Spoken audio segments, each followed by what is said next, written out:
Weather's getting cold again. It's not in that negative like it was yesterday anyways.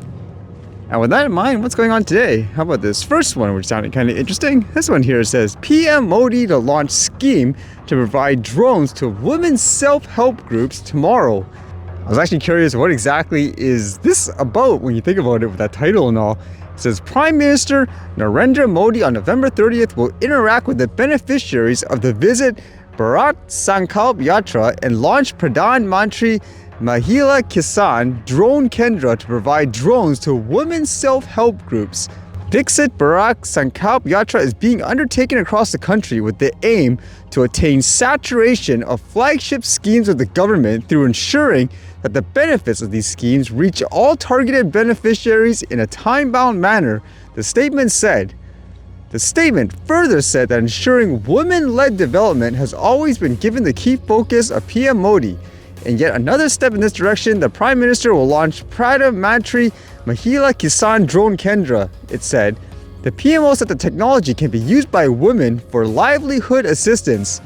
Women SHGs will be provided with 15,000 drones in the next 3 years, and the women will be given training to fly and use drones, the PMO said, adding that the initiative will encourage the use of technology in agriculture. So it's kind of, I guess, interesting in that aspect. And it goes on to say both of these initiatives of providing drones to women SHGs and increasing the number of Jan Ashadi Kendras from 10,000 to 25,000 were announced by the Prime Minister during his Independence Day speech earlier this year. The program marks the fulfillment of these promises. And with that in mind, in terms of drones, how about this one, where apparently they're emphasizing more in various areas where if you fly it in places where you're not supposed to, I guess you could say, you will, in a sense, be punished for it. This one says, Congress approves penalties for drone misuse.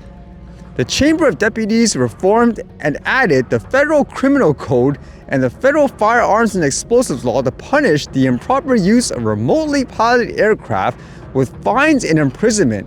The legislators approved the reform ruling, which was sent to the Senate of the Republic for its constitutional effects, which derives from an initiative presented by the head of the Federal Executive on August 1st, 2023.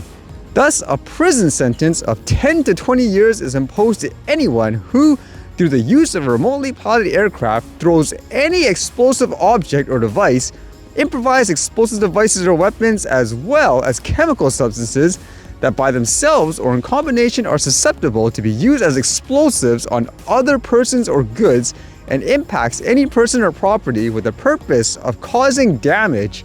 So that's with weapons, for example, but how about people just using it to capture things, let's just say like a video? It says, likewise, whoever uses remotely piloted aircraft equipped with devices that allow photographing or making audio or video recordings physically or using electronic means to monitor activities of public officials with the purpose of knowing or reporting their location to evade their action or execute aggressions against them shall be sentenced to 3 to 10 years in prison, confiscation of devices, equipment, and objects resulting from the crime, and a fine of up to 50 to 400 times the daily value of the UMA. That's kind of crazy, huh? And it says, according to the Armed Forces records, more than 600 attacks with explosives-equipped drones have been carried out in Mexico. Makes you wonder if that'll be the case in a lot of other places too. That is kind of weird about that one saying, using drones on officials, not just, let's just say, in a bad way on anyone in general, like in the public and all that. At the same time, is that actually necessary with those explicit causes? Because I would imagine if you're using a weapon, it doesn't matter what it is, you would be punished and so forth. And then I read this, which was actually really fascinating about that topic of AI and all that. You've noticed in a lot of sites nowadays, they actually do use AI-generated articles, but how about if they're generating articles artificially and as well, the authors of the article, they actually fake that. Apparently with this, when it comes to that publication, Sports Illustrated, it was exposed that they were using, for example, I guess AI bots, even though I think it claims they were unaware. This one says, Sports Illustrated published articles by fake AI-generated writers. There was nothing in Drew Ortiz's author biography at Sports Illustrated to suggest that he was anything other than human. Drew has spent much of his life outdoors and excited to guide you through his never-ending list of the best products to keep you from falling to the perils of nature, it read. Nowadays, there is rarely a weekend that goes by where Drew isn't out camping, hiking, or just back on his parents' farm. So apparently that, I guess, potentially made it suspicious, like on a sports site and all that. It says the only problem outside of Sports Illustrated, Drew Ortiz doesn't seem to exist. He has no social media presence and no publishing history, and even more strangely, his profile photo on Sports Illustrated is for sale on a website that sells AI-generated headshots where he's described as, quote, neutral white young adult male with short brown hair and blue eyes. Ortiz isn't the only AI-generated author published by Sports Illustrated, according to a person involved with the creation of the content who asked to be kept anonymous to protect them from professional repercussions. There's a lot, they told us, of the fake authors. I was like, what are they? This is ridiculous. This person does not exist. At the bottom, there would be a photo of a person and some fake descriptions of them like, oh, John lives in Houston, Texas. He loves yard games and hanging out with his dog. Sam, stuff like that. They continued. It's just crazy. And they just show a bunch of other examples. And again, the company actually claims they had no idea of this. So they posted here officially a response to today's story from Futurism reporting that the Arena Group has published AI-written stories by fake people under the Sports Illustrated name. It says, we, the workers of SI Union, are horrified by a story on the site Futurism reporting that Sports Illustrated's parent company, the Arena Group, has published AI-generated content under SI's brand with fabricated bylines and writer profiles. If true, these practices violate everything we believe in about journalism. We deplore being associated with something so disrespectful to our readers. And I guess it says they will investigate it, but that will be an issue, I guess, in the future as well, where you see these bios and all that online of these quote authors and they end up not actually being real. Does it make you more weary on what you're reading, whether or not the person is in fact an actual human and not a robot? It makes me think too, for the company, I guess, that's actually contracting the writing, like if the company hired it, can the company actually sue them because they assumed, hey, I thought it was an actual human, for example, that's writing this versus an auto-generated article of sort? Really fascinating in my opinion.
All right, see you guys later.